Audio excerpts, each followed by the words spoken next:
Guys, aku tak beritahu. Hari ni dua kali aku sampai di stesen LRT Ceras. Daripada Servis Kereta pergi ke stesen Casaling. Kita tak pernah naik LRT kan.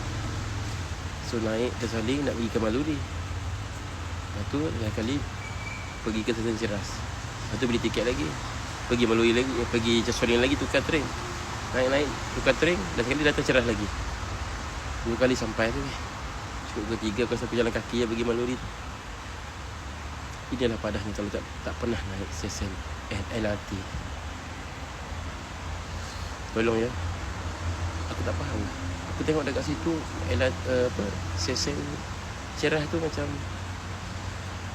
jalan-jalan dia laluan dekat dekat bot dekat dalam LRT tu kan. Dah betul lah aku naik. Tiba-tiba sampai stesen Ceras lagi. Nanti aku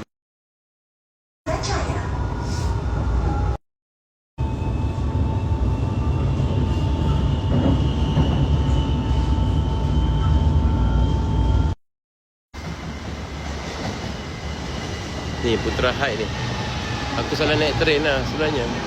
Sebenarnya pergi ke Ampang, bukan Putra Heights. Putra Heights.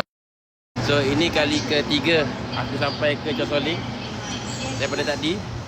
So ini kau tengok ini train Putra Heights pergi ke Ceras balik. Kalau aku naik ni aku pergi Ceras balik.